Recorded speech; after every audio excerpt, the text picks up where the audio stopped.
everyone. Welcome to the She's a 10 times 5 show. I'm Lori, and my friends Michelle, Randy, Marcia, and special guest hosts are mixing it up and joining me to do what girlfriends do best, chat from the heart. Whether it's celebrity stories or serious topics, we're talking about it and coming in hot. Join us as we bring you the aha moments of learning, reflection, inspiration, and of course, a whole heck of a lot of fun. Let's go. This episode is brought to you by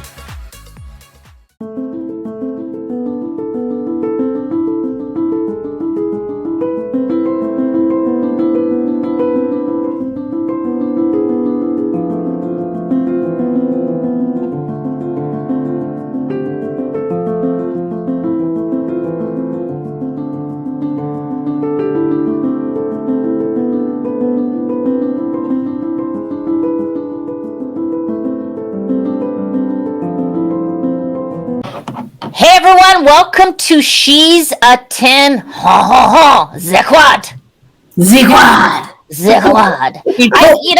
I added a little, every week I get a little bit more flair going on my introduction. I like it there. Yeah. Okay, gang, we have the usual suspects in the quad. We have Michelle. Hi, Michelle. Hello. We have Randy Crawdaddy Crawford. The sledgehammer.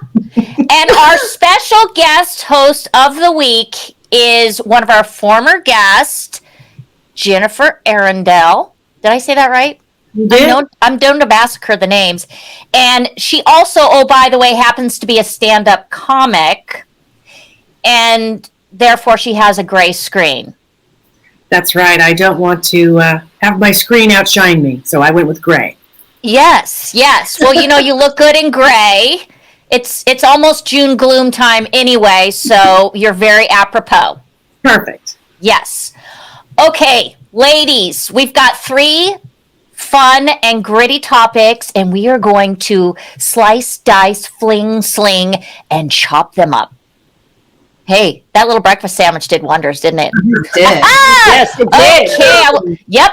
Right before I got on, we fed our faces. Okay, without further ado, first topic, Coronation.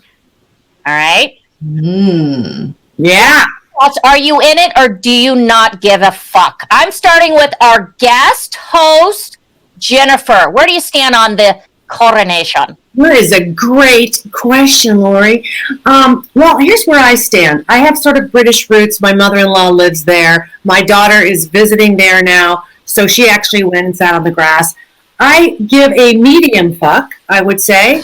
I'm sort of interested in the pageantry and tradition, but I have a lot to say about that. Like, wasn't this the year maybe that they should leave the fashion to somebody besides the old Queen Mother look? Like, how about Billy Porter does the next coronation, huh? Like, have some fun and some flair. I mean, is it really fair that King Charles looks exactly like Burger King Man?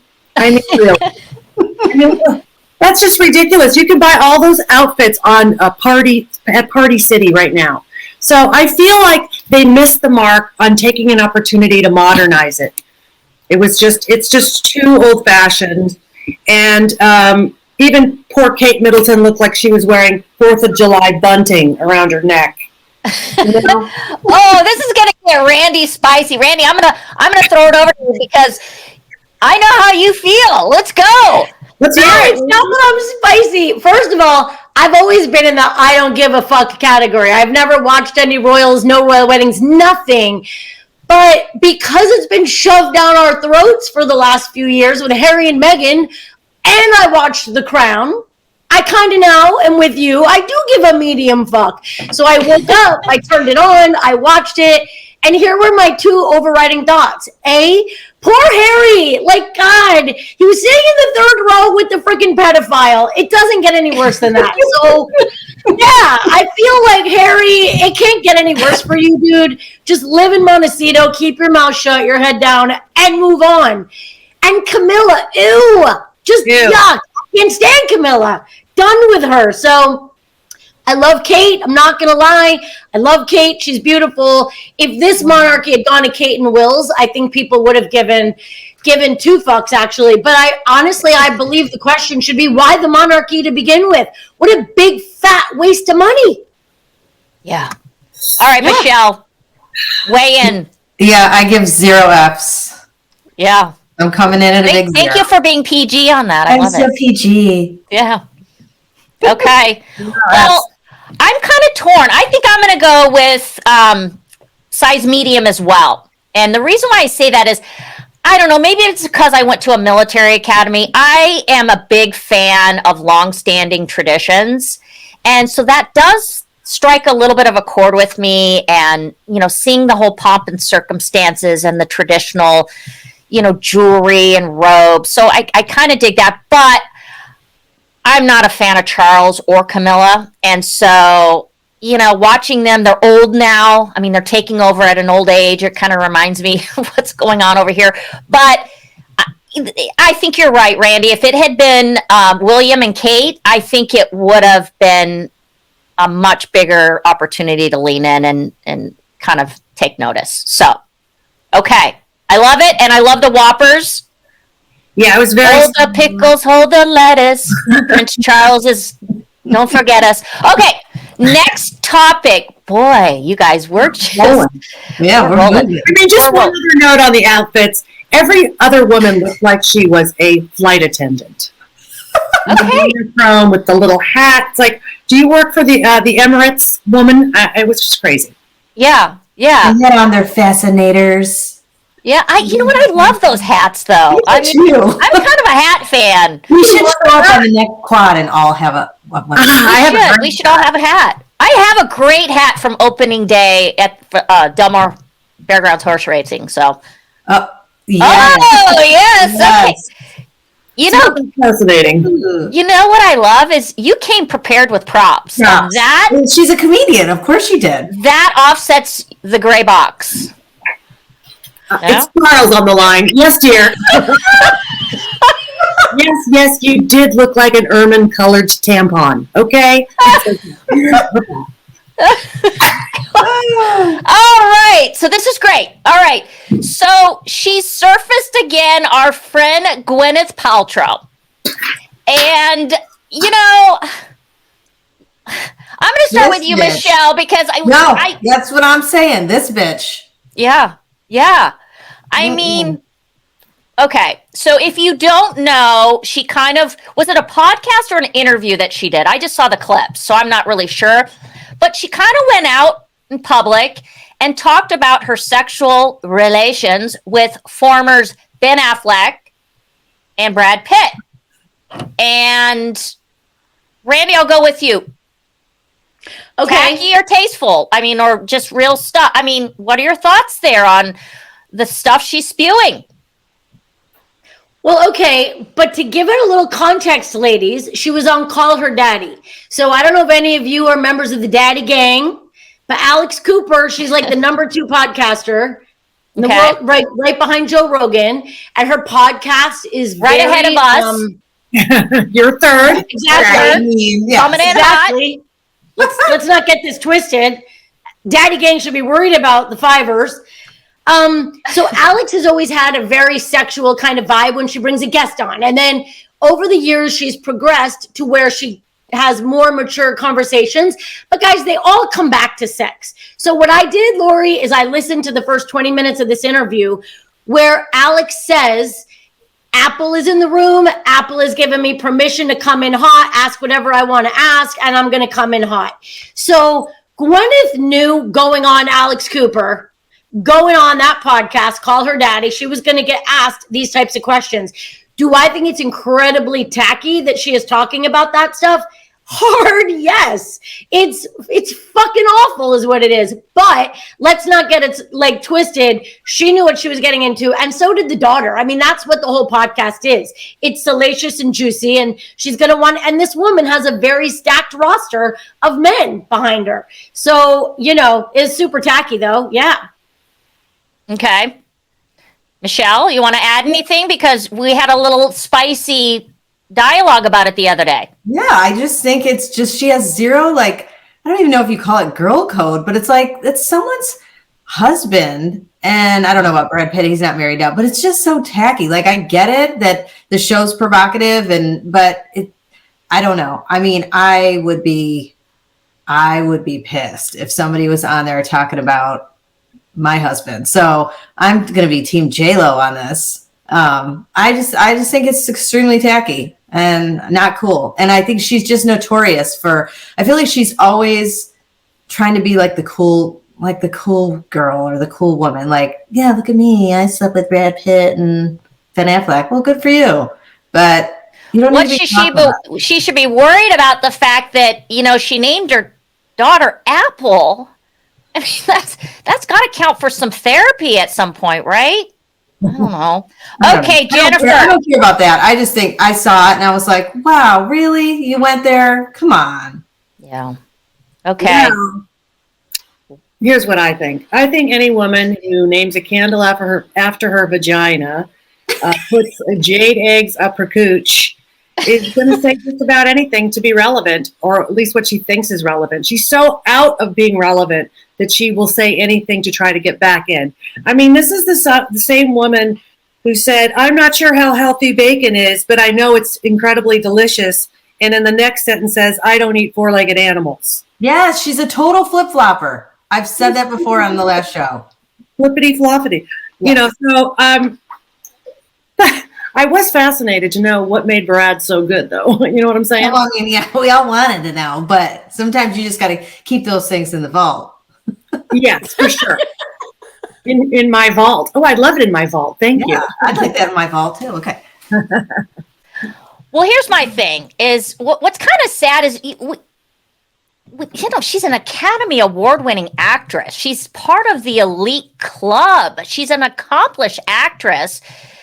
And then she's got this goop stuff. And I just feel like I'm with you all in the fact that I feel like she's throwing spaghetti on the wall and seeing what sticks to keep herself relevant. Mm-hmm. And, she makes no sense at all. And I just think that if you're going to be one of those women that has a site dedicated to women and you're influencing women, I think there's a little bit of responsibility to kind of conduct yourself in a way that's empowering the women. And I feel like the stuff she's doing right now is just so not that. I don't know why anyone follows her goop stuff anymore.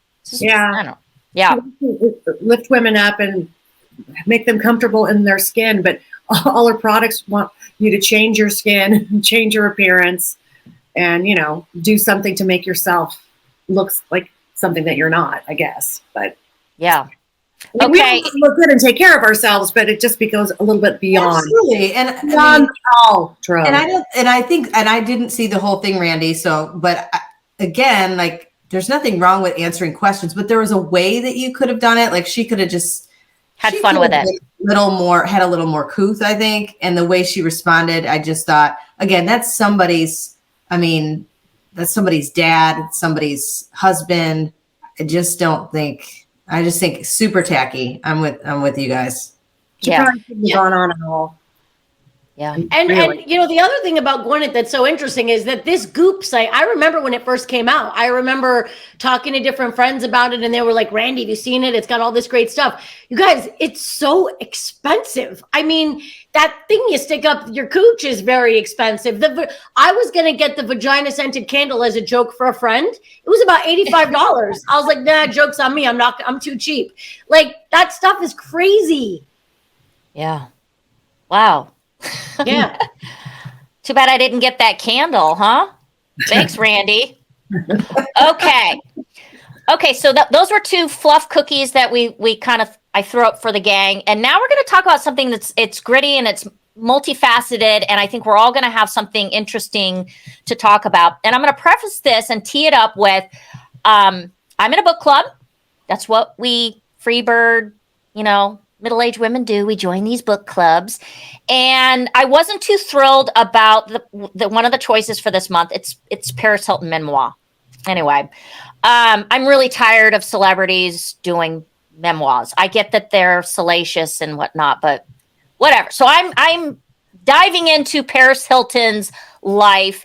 And what struck me was that this is one of the iconic initiators of the influencer kind of lane, right? And she put it on the mark, her and Kardashian, way back in the day, where you get paid to do parties, you get paid to wear certain things. She talks a little bit about Zsa Zsa Gabor because Zsa Zsa dated someone, I think her grandfather, and she was like the very first influencer. And kind of has set the table for a lot of craziness with regards to social media and the influencer realm. And I want to talk about all of it. And I'm going to start with you, Randy. Oh, me? Well, okay, here's what's interesting. I have not read Paris's book, but I do believe that she actually has a very important message right now because of what she went through at that school. And so I would be interested to actually read the book. But what I would say is, my point of view on social media and influencers, and it's absolutely positively so destructive. It's over the top. Right now, there's a girl who's known as the It Girl. Her name is Alex Earl, and girls love her. They call her the It Girl, and they just think she's so great because she started out with her really bad skin and then posted, but then her skin got all cleared, and then she bought some boobs and bought some lips and did everything. And now she's just like, if she posts it, these girls run out and buy it. And it's mind-boggling to me. I think that influencers are just, it's horrible. It's horrible. Jennifer? I have nothing good to say. Well, I think that we have to thank Paris Hilton because she inspired the website Perez Hilton, which has all the juicy scoop, goop, and every tabloid story that you could ever think of. So, let's thank her for that. People can make fun of her, and that's always fun. Influencers, I hate to say it, but I have bought so many things from influencers off Instagram because I believe them. They are. Let's see. I have done I've done exercises that the celebrities endorse to help improve your posture, and all I did was like wrench my neck. So I'm guilty of being influenced by them, but I don't know. I just think you have to have a healthy respect for it's just a business, and they want to make money and provide themselves with an income. I guess I'm a little jealous that I'm not able to capitalize on it, quite honestly. Like, what can I do on TikTok to become famous and make money? I don't know. I haven't figured it out yet. So I think it's both entertaining in some cases, but of course, there's a lot of fake news and things too, but I'm not really on those feeds. They know me too well. I get things about hair removal and posture, definitely, and then more hair removal and tummy control. Okay. Yeah. Thank you for that insight. All right, Michelle, handing it off to you. Well, I didn't read the book, obviously, but I do think, I'm glad that she has a forum to share her message, right? Because she's giving some insight. I just feel like, I hope that not only is she sharing some of that insight, but that she uses her platform for good, because it was used for, the damage that she did throughout those years is just, in terms of this, the fake voice and everything was so fake and phony, and how to be famous. And I don't know. I don't know what to say other than I don't know. I'm happy that she's in a better place, right? She's a mom now, and I don't know, but she needs to use her platform to educate the young people on, I guess, the damages and the harm that come with fame. And because isn't that what she talks about in the book? And she talks about, she kind of goes there. I haven't finished the book yet. I plan to do that on my plane ride to Fort Worth, but she does acknowledge a lot of that. So in fairness, she does go there, and it is a book a lot about her relationship with her family. Right.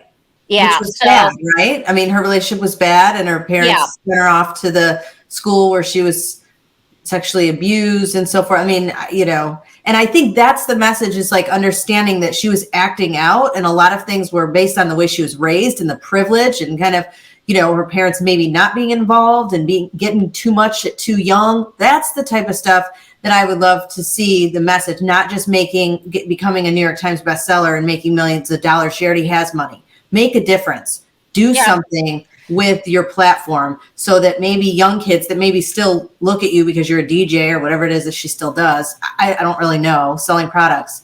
Use it for good. Really make a difference. Well, I think that's her intention. And I think my real question is using that as a frame of reference to kind of, she was one of the OG homies of this whole social media influencer world. And so let's talk about social media. I'm going to give you an example where I had a conversation with a friend, and she was talking about one of her good girlfriends that they have been close for many, many moons. And her son became a 5-star lacrosse player, ends up going to Duke for lacrosse, which is a great program and a great school, and becomes that hyper poster, now at a different kind of level of things and in a different circle of people. And it became very hurtful for this, because she feels like she was left in the dust by this gal who kind of big leagued her. I guess that's the best way to put it. And so my question to the quad now is about, you've got this whole influencer and marketing platform that comes with social media. And I think sometimes that also includes us marketing ourselves as humans and our kids, and this whole narcissism that is embedded in it. Walk me through how you feel about that, because I think that it has been a real problem over the past 5 years, where we become extraordinarily enmeshed with success and what we have and the highlight reels, and we make ourselves feel better when we can post all those things. So, Jennifer, I'll start with you. What say you on that? Yeah. Well, I definitely think there's quite a bit of damage control aftermath that all of this is creating, to your point, with feeling entitled and feeling less than other people. I mean, even I just said it. I mean, why can't I figure out a way to be rich? I mean, I don't really care, but I'm also not 17 years old. So I think there's just a lot of opportunity, but I think it needs to have some kind of framework that can help people be safe, or, protect kids from being abused and taken advantage of. One of the things that I heard is happening because of the Writers Guild strike, actually, is that now studio execs are really trolling even more in the social media to find people who can create their own content, and they can sell it and package it. Just like reality TV came out in the 2008 time frame when they had their first strike. Now it's a whole new kettle of fish, and they're looking at a lot of influencers to become major stars. So what's going to happen to them after that? I mean, Paris Hilton is just the tip of the iceberg, and who knows what lengths they'll go to and what can happen. I think there's going to be a lot of depression and anxiety. So I don't know. I mean, we'll have to wait and see. Well, don't you think, and then I'll flip it over to you, Randy, don't you think that social media, I've already said it can build narcissistic tendencies, and we see it all the time where you're thirsty and you post a selfie. If, mostly girls do that, but guys do it too on certain occasions, especially athletes or whatnot. And you're looking for that validation. But I also think it builds, and what concerns me is a false sense of security. Is you're only getting 59 seconds of news if you're going down the news lane, or your parents are posting only your success, and you start to get this feeling that is false. It's not reality, and you're setting yourself up, and you're setting your kids up, because if you're only posting the goods and the accomplishments, because we know there's a lot of failures that happen along the road, you're giving them a false sense of security. What do you say about that?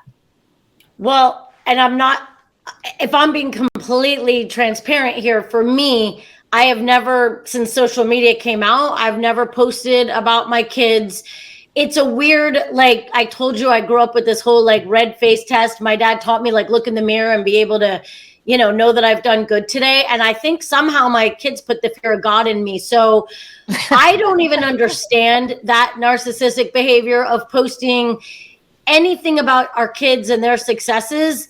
But I do know friends who post constantly about their kids' successes, and it makes their other friend group like really cringe, and they will ultimately stop following that person because they don't want to see it anymore.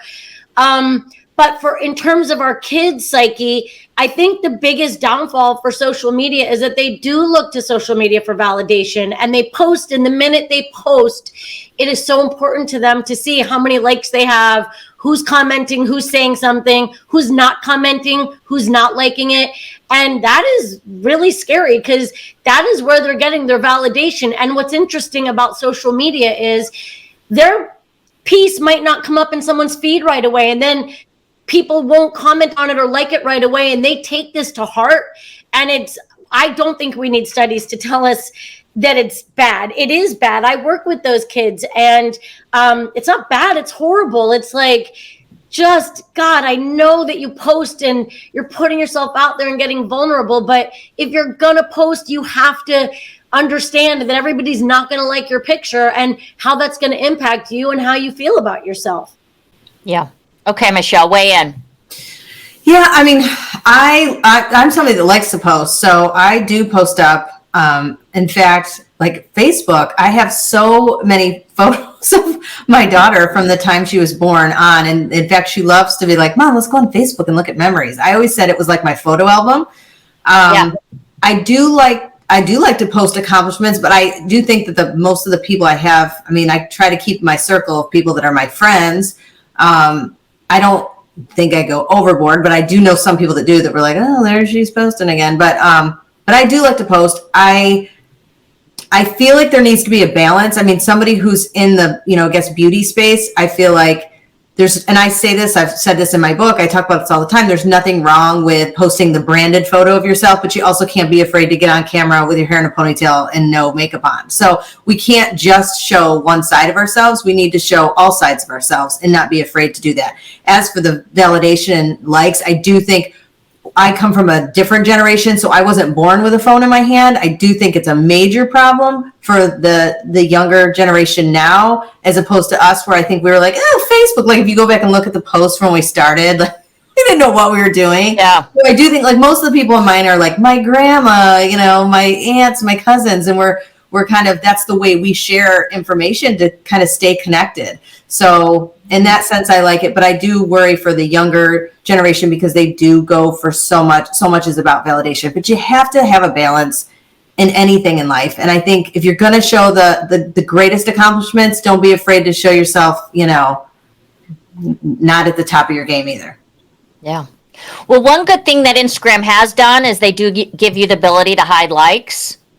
And actually on the She's a 10 Instagram, I've been using that because I also feel like, we post a lot of things for our guests or people that we partner with. And I get worried that they're going to see the amount of likes and then feel bad. So I don't want that weighing on me. Well, and you're right. And that's a whole nother situation because, people have fake followers, fake likes, fake comments, fake views. Everything can be bought. Everything can be bought. We just need to be clear with that. I've learned more in the last 2 years owning a magazine and being kind of in this media space.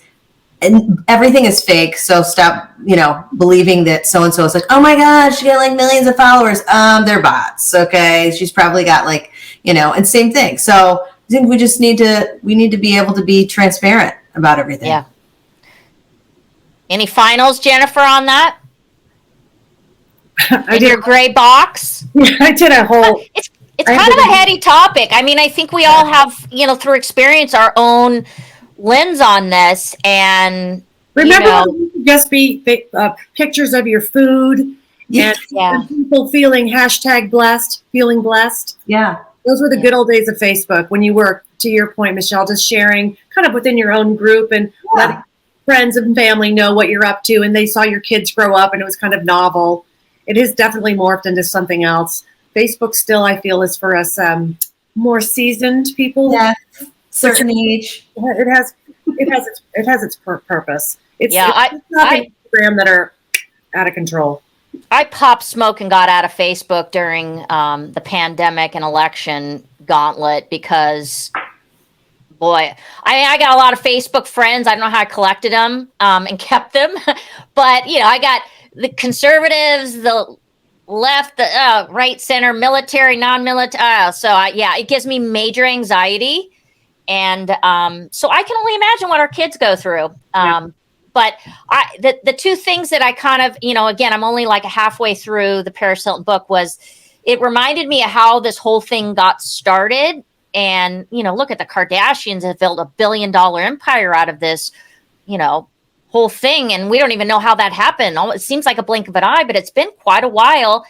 And that led me to the rabbit hole of the social side, which I think can breed some bad tendencies with people. And I don't even want to say it's just our kids. I think it's us too. I mean, I think we can become narcissistic. I think we go down that. I mean, I've had friends that are like, wow, you didn't comment on my post. And it's like, Jesus, I'm sorry, so Randy, I'm going to give you the closing number. What say thee?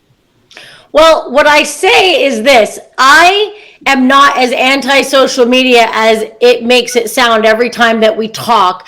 But let's just not get this twisted. When we post something, we automatically become vulnerable because we want to know that other people like it, like us. It just kind of gives us a warm fuzzy. And I just feel at the end of the day, like if we could just chill the hell out, post something and move on with your day, and not give a rat's ass if one person, because I can't tell you, Lori, since doing this show, how many times after we do something I post, I may get like very few likes. And you know how many people will call me or text me or be like, Randy, just happened to me yesterday. Randy, I was listening to your thing on guns. Like, and I'm thinking, wow, I didn't even know you watched the show. I didn't even know because you've never even made a comment. So because you post and someone doesn't like it, don't take that as like a non-validation. They might be seeing it. They might even love it, but they just might not like it.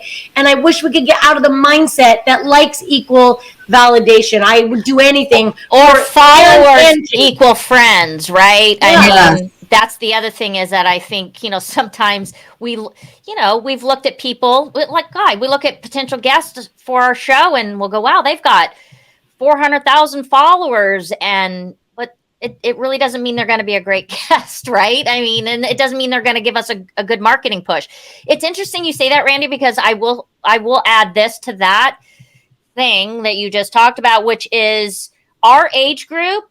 We may listen to something or lean in on something, and we probably are more likely to go behind the scenes than comment.